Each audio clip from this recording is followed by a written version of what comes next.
Straight from the edge, it's time for some daytime drama. Over on Y&R, Devon and Elena are trying to take stock of the power dynamic shift in their relationship since he's paid off her medical debt.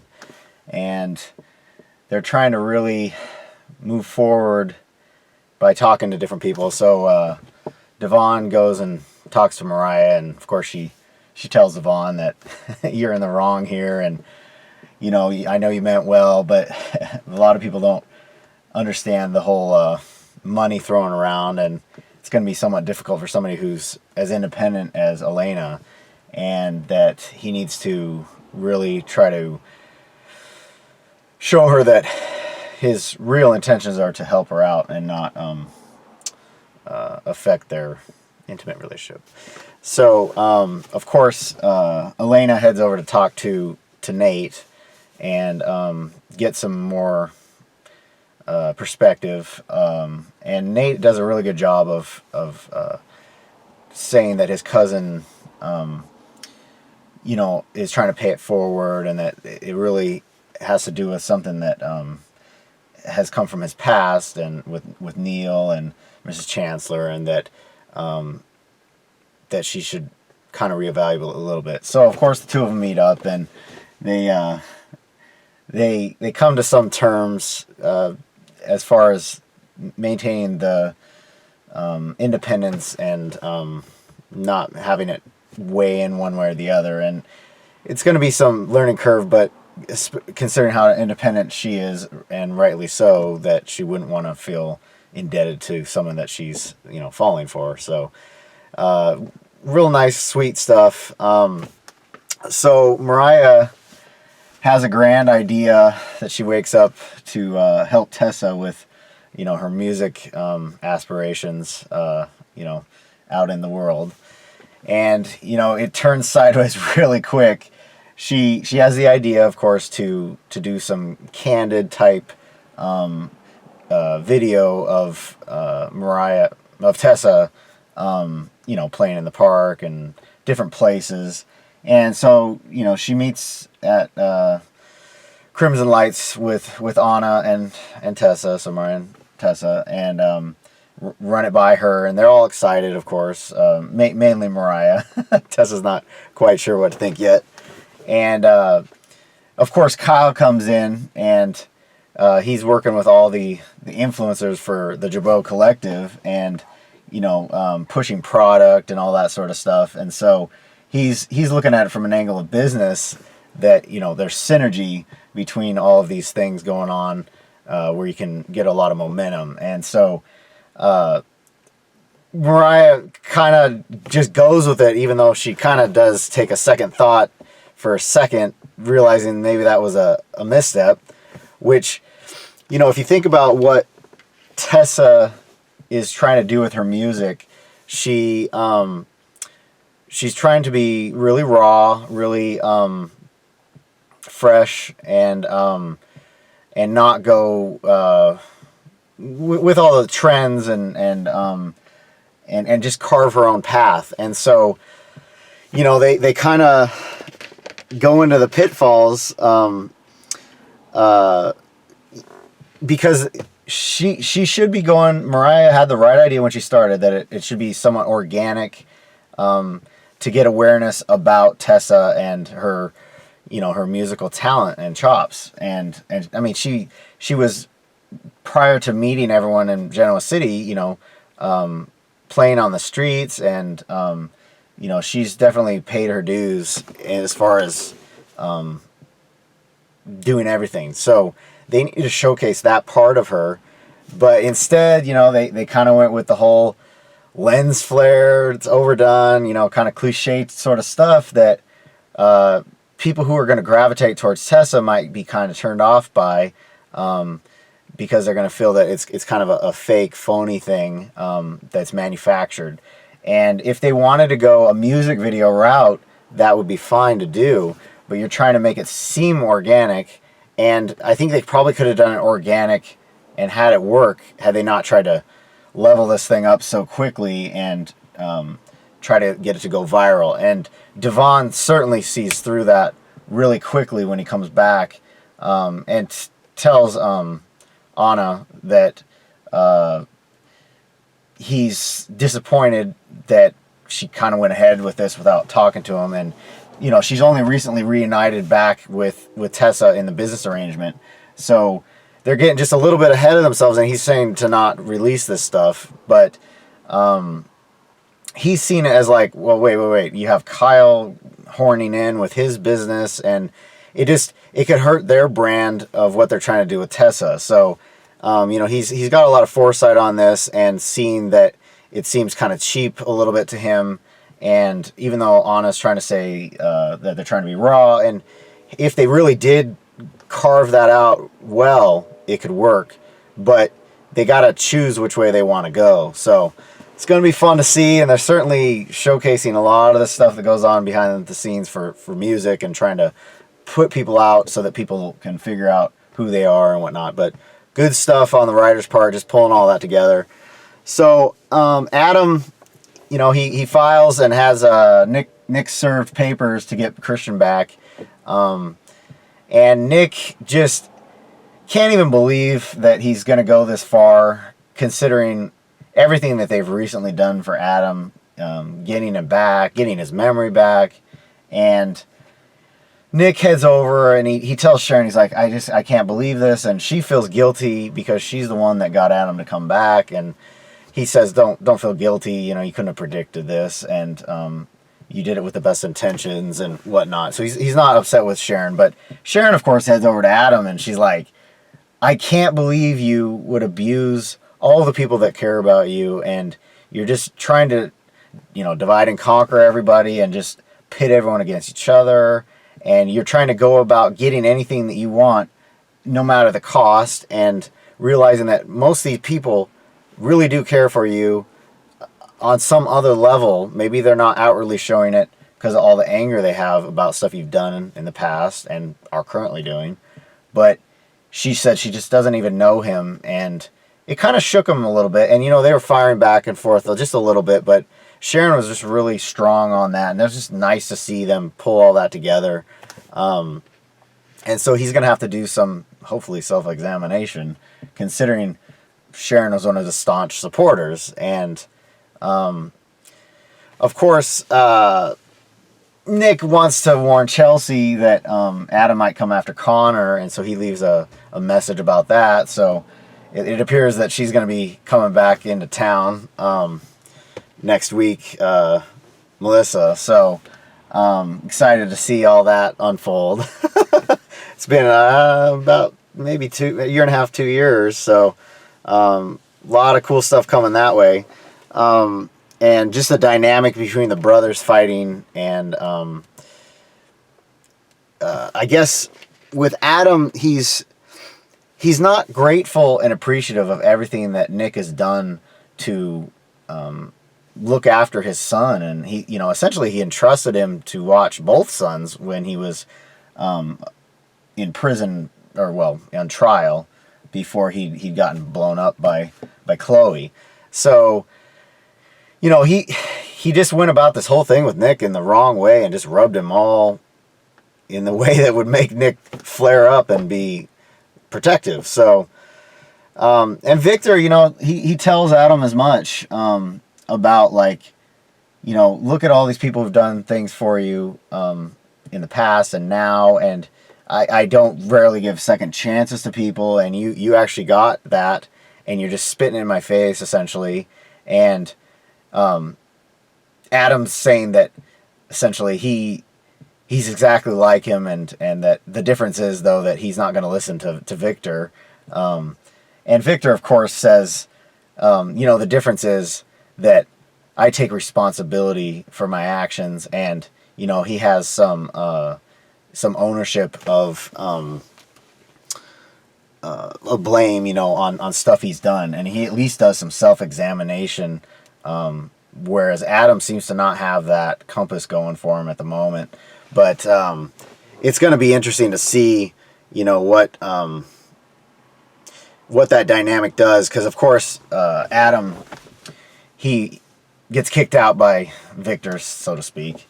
And so he's trying to make it on his own a little bit and carve his own way. And Victor's like, you want to be out on the outside? You know, fine, here you go. And so it's going to be good to see what can go about with that. And maybe Adam will realize what he's losing. So, you know, Nick invites his mom, Nikki, and Victor to see a t-ball game for Christian. And, you know, he didn't go over the lawsuit with Victor, which was kind of nice to see that he didn't just, you know, dig into Victor, because remember, he's concerned about his dad and he wants to help him out with the health stuff. And he wants to keep connecting the kid, or his grandson, with him. And so Victor realizes that Nick hadn't done that, or hadn't put it in his face. And so he's somewhat pleased that that occurred, and he did mention that to Adam. So just interesting how that all play out. You also had Phyllis escaping Kevin's little kidnapping scheme that he had going, and that was just really funny to see. And we did get to see Michelle for a split second the other day, and excited to see, you know, her coming back in the character. It's been about 6 years, and see what kind of angle she brings back to the character. So Gina, I mean, you did an amazing job with your run on the character, and you brought so many different sides to it that, you know, Michelle might be able to expand on a little bit. And just you're a great actress, Gina, and wish you all the best wherever you decide to go. And maybe Phil's character down the road someday, who knows? But it's, you know, we're getting this lineup change going on all the shows. So you also have Elizabeth coming over to reprise her role as Chloe. So but yeah, Gina, good luck, and nice job with Phyllis. Over on GH, everyone's dealing with Oscar's passing, you know, in a different way. You have Drew and Kim went to Tanzania, to Mount Kilimanjaro, to drop Oscar's ashes at the summit. And, you know, doing that, the two parents together, I mean, just the emotional turmoil that would bring, and yet you're feeling like you accomplished something that he would have wanted. And the physicality of doing it, I mean, just really taxing on the two of them coming back. And coming back to Port Charles, of course, all the realization that it's still real, and it's not like it's starting, you know, you're going through that grief process in later stages. And, you know, Drew doesn't want to leave Kim, but then luckily Julian shows up and he's there right away. And Kim's starting to, like, not know her direction, because she's been a mother, you know, for 16, 17 years, and that's her life. She identifies with being a mother, and she's kind of having the realization that she wants to have another child with Julian, and she asks him, and he, in a very kind, thought out way, as a father and as someone who's gone through so many things and growth as a person, realizes that yes, down the road they might be able to do that, but that she needs to process the loss of Oscar, and not try to place on a new child, a boy or girl, all of that, like, replacement sort of thing, where they won't live up to who Oscar was, because Oscar's who he is, and that they'll be their own person. And just Julian just did a great job expressing that without making her feel bad about saying it, and not shutting her down completely, because he does, you know, care for her a lot, and he might want to have some more kids with her too. So I wouldn't mind seeing that myself.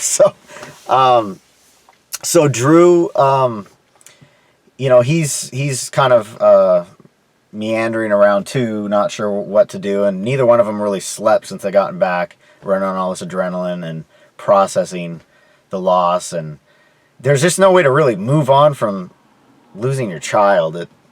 You can, you know, deal with it in different stages, I guess, but it's not something that you're ever that's gonna go away.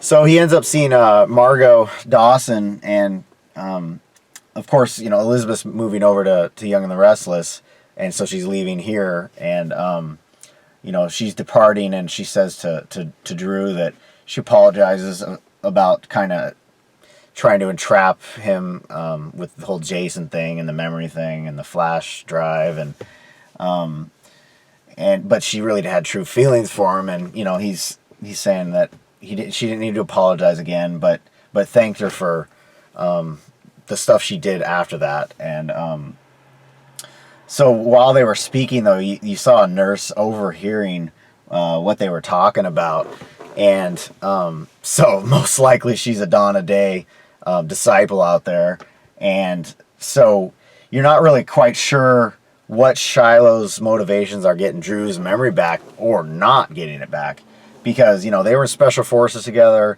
They may have connections to the clowns back when they were at war or whatever, and so you have the WSB. I mean, just so many things could be at play here, because you already know with the 3 sets of twins and the memory stuff, there is an underlying connection between all of this, and Shiloh and Donna Day and the blackmail networks. They most likely have all some connection that they'll reveal down the road, but just they're setting this beautifully up for Drew and Billy just to play out. I mean, he's such a capable actor, and they're just setting it up so nice for wherever they want to go, and there's just so many directions that they could pull in down the road. I'm definitely excited, and Shiloh's going to be just totally out of control, cornered, so it's going to be exciting. So you also have Josslyn really struggling to come to terms with Oscar being gone, and Maxie's talking with her a little bit, and she says something about having a seance, and it seemed kind of a little bit odd to tell a 17-year-old this, and considering what happened with Nathan, you just dealt with this yourself a year and a half ago, where you lost somebody, and you know that you have to deal with it and allow them to move on, and not try to connect unnaturally, so to speak. And you already had Josslyn connecting with him, seeing him in the audience when she sang the song at the nurses' ball. So she's already had his presence felt, and the kiss. So she's so young, it kind of was, Maxie kind of put her in the wrong direction, but she did say to talk to Lucy about it, and Lucy was a little bit more level-headed, saying, I really, I feel for you, Josslyn, and maybe we can discuss this down the road, but she didn't think that was really something that she should try to do, considering most everything was said between them in life, and he knew that Josslyn loved him, and that he loved Josslyn. So they also did kind of mention the whole 11/11 thing again, and once again, it's a lot bigger than just a speaking to one person sort of. It's more of a revelation sort of thing, where it reminds you of, like, oh, you looked at the clock and it was 11/11. Not, I mean, it could be where he's saying that when you see it, think of me, but that doesn't necessarily mean he wants her to reach out and not live her life. She's young, and he told her that he wanted her to live her life, and she needs to recall that. But yet, she's trying to distract herself from him passing. So they do end up having the seance, and they even had a little organite pyramid and candles, kind of like obelisks around it, and it was a little odd, but Cameron, he wasn't quite sure about doing this, and Trina was there with them too, and they're trying to be supportive, but they all start holding hands and do the seance, and they got a glass of water to see if it'll vibrate, and of course Cameron starts laughing, and he says that if Oscar was watching him, he'd be laughing and saying how silly they were. And just, it broke the ice. Just, it was awesome to watch. And Cameron's character, just so much fun. And they all ended up laughing. And so through all this, it ended up shaking the water a little bit. And so they thought maybe something. But they heard something outside later. And Josslyn kind of went out to look. And it ended up that Dev from Turkey was actually scoping out the property to try to find Sonny. And later on, Josslyn had to take a glove back to Dante and Lulu's for Rocco. Something he sleeps with it every night or whatever. And so she ends up going to the door, and it's half open. Of course, Dev is in there, and she comes in, and she's like, "What are you doing?" Because it looks like he's breaking in. And Lulu is working on a story for these people that are getting the women that are getting their houses broken into while they're out on a date. They're meeting on social media or whatever apps, and a dating app. And so she's waiting essentially for this to occur, but Lulu's not, Josslyn's not really supposed to be there. And so Lulu's already heading back, realizing that the whole thing got botched and that it's most likely this person's at the house. And Josslyn, of course, takes a picture of Dev, and he's like, no, I didn't steal anything. And he drops the purse that he later says he had gotten from the person who was trying to get in there. And so Josslyn's kind of like looking at him, and he runs off, and she got the picture. And of course, the police are there, and they take the report. And then Lulu, she's basically saying how thankful that Josslyn's okay. But then she scolds her for, like, as any mother should, that you run away and you maybe watch, but you run away and call 911, and you don't ever try to confront somebody that's broken in the house. Great advice, obviously. And she says she's doing it essentially for Carly. Josslyn is appreciative that she cares for her. I guess it would be her aunt. Yeah. Let's see. No, it would be her sister-in-law. There you go. So, but yeah, that was good. And then they, of course, went to the jail, and she ended up calling Sonny, because he claimed that Dev claimed that he knew Sonny, and they were able to get Dev out and bring back to the house. But before all this was happening, Sonny and Carly and Jason and Michael are all sitting around the table in the kitchen, or countertop, and they basically, Jason comes in saying that Margaux Dawson, before she left, gave him a tip on something that happened at Beecher's Corner, or the other town that Donna Day is, got a stronghold in. And so he says the name, and basically through all this, they realize that it's Harmony's husband that had died, which is Willow's father. And so Michael is putting all these pieces together and says, all right, hold on, don't head over there trying to find out more. I gotta go figure this out. He, of course, goes over to Willow and starts to try to get more information. And she's saying basically, like, she caused her father's death, and she didn't. She was young, and basically her father had figured out that Donna Day, was bad, and confronted Shiloh, and Shiloh kind of ostracized, and the father left, and Harmony picked of course, Donna Day over her husband, and Willow was completely indoctrinated by the mother and Shiloh, and so she got a choice whether or not to do her initiation or go to see her father, and she chose the initiation, which of course was rape or whatnot, and so she feels a lot of guilt.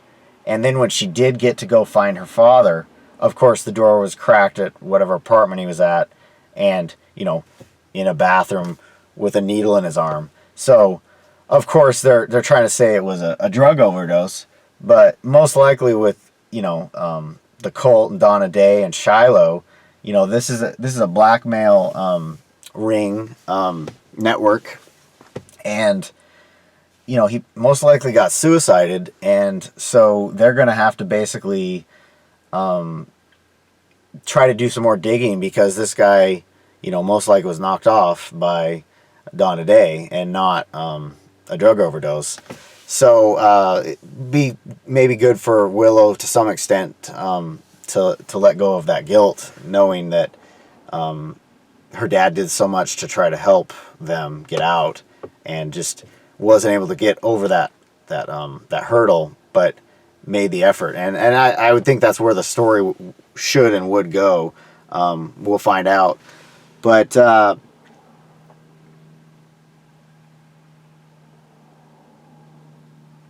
Kevin got reinstated by General Hospital, and Finn was the one that got to tell him, because Monica's out right now. And Kevin, you know, he's kind of a little bit emotional over what Laura says, you know, how much she obviously would have vouched for him had she been a part of the panel. And you know, he's taken aback by that and gets kind of a little bit emotional, teary-eyed maybe. And you know, they're starting to really get connected again. And Kevin's trying to rebuild, you know, his core and how he defines himself, considering he let his ego get a little bit ahead of him, trying to help Ryan. But once again, you know, he had good intentions, and he's going to have to reevaluate and try to do some self-examination for himself about what, where his pitfall might have been. And, you know, he's got a lot of guilt from all these people that Ryan murdered.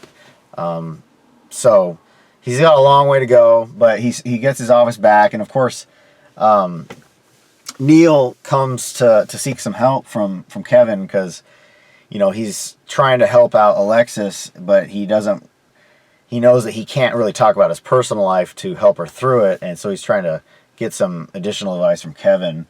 But, of course, Diane got to see Alexis and Neil interacting, and she could see the sizzling sexiness coming off of them, you know, just like electricity. And she finds out that that's her therapist, and Diane's of course thinking that, you know, a little role playing in her mind, you can tell, and just thinking it's sexy or whatnot.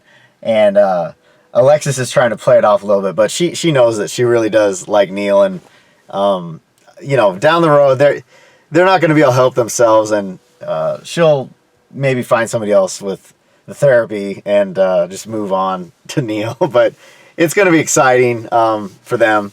Over on Bold, Thomas is, you know, he deleted the photo of Beth Phoebe on Hope's phone, and, you know, he's just playing all these dirty tactic things to cover up the fact that Beth's alive.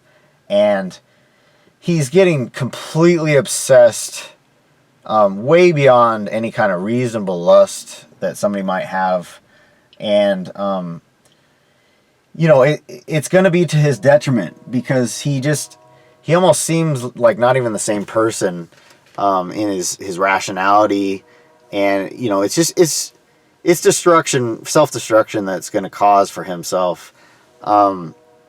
And Brooke's picking up on this, that, you know, the obsession angle that Thomas seems to have, and that it's not true love, because true love for somebody, you wouldn't do things like this that robbed them of you know, their happiness and you know, their whole existence and being, like that. You would be doing everything to support them, even if it meant that you couldn't necessarily be together at that time.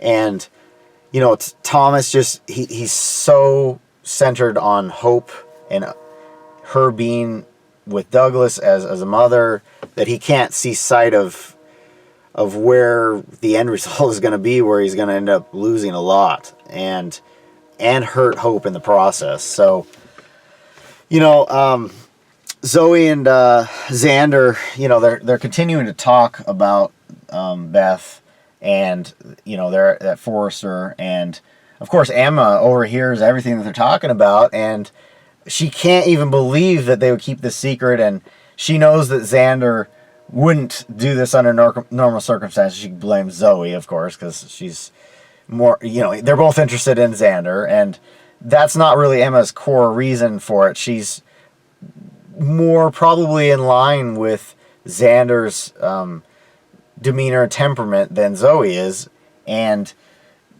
that the principles of her core and value, are more in line to his, and Xander might have an ally here in trying to get this out, but of course Emma leaves to try to go tell Hope, and Zoe calls Thomas, and so Emma's thinking when she comes up to Thomas, oh, I need help, where's Hope, and then he corners her in the office, and she realizes, whoa, you're one of them, and she's looking at him like he's a pod person, because it's like these people are just all over the place. They know this information about Beth, and she can't believe it.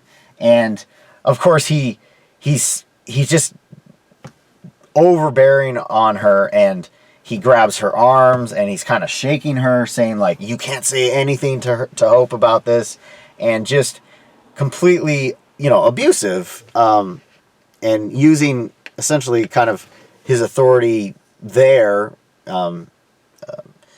to kind of intimidate her. And it's going to be awful to see how this all unfolds for everybody. But Thomas is just cruising for a bruising here.